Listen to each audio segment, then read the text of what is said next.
নমস্কার, কেমন আছেন সবাই? রন্ধনকর্ণা চ্যানেলে আপনাদের সকলকে অনেক স্বাগত। দেখেই নিশ্চয়ই বুঝতে পেরেছেন আজকে কি বানাচ্ছি। হ্যাঁ, ঠিকই ধরেছেন, আজকে বানাবো চালের পায়েস। কিভাবে অনুষ্ঠান বাড়ির মতো এত সুন্দর ক্রিমি এবং টেস্টি পায়েস বানানো যায় তাই আজকে আপনাদের সাথে শেয়ার করব। পুরো ভিডিওটা দেখার অনুরোধ রইল। যদি ভালো লেগে থাকে চ্যানেলটি সাবস্ক্রাইব করে পাশে থাকবেন। তো চলুন বেশি সময় নষ্ট না করে ভিডিওটা দেখে নেওয়া যাক। এখানে আমি 150 গ্রাম মতো গোবিন্দভোগ চাল নিয়েছি। সেটাকে ভালো করে একটু ধুয়ে জল ঝরিয়ে এভাবে রেখে দিচ্ছি। এটাকে খুব বেশিবার ধোবো না, তাহলে এর মধ্যে যে সুন্দর গন্ধটা থাকে সেটা চলে যাবে। তারপর এর মধ্যে 1 চামচ গাওয়া ঘি আর একটা তেজপাতা দিয়ে খুব ভালো করে এটাকে মাখিয়ে নেব। মাখিয়ে চালটাকে 5-7 মিনিটের জন্য রেখে দেব। ততক্ষণ চলুন বাকি প্রিপারেশনটা করে নেওয়া যাক।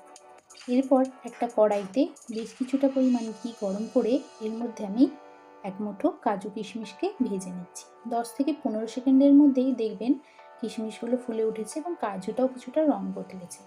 তখন এটাকে তুলে রাখব। এরপর কড়াইতে একটা তেজপাতা দিয়ে একটু নেড়ে এর মধ্যে দুধটা দিয়ে দিচ্ছি।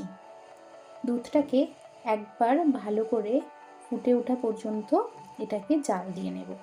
দুধটা যখন দেখবেন এইভাবে ভালো করে একবার ফুটে উঠেছে, গ্যাসের ফ্লেমটা তখন কমিয়ে দিয়ে এর থেকে আমি 1 হাতা দুধ তুলে নিচ্ছি এবং এই দুধের মধ্যে আমি 3 থেকে 4 চামচ পরিমাণ গুঁড়ো দুধ দিয়ে খুব ভালো করে মিশিয়ে নেব। এরপর এদিকে দুধটা প্রায় অনেকটাই ফুটে ঘন হয়ে এলে এর মধ্যে আমি চালটা দিয়ে দেব।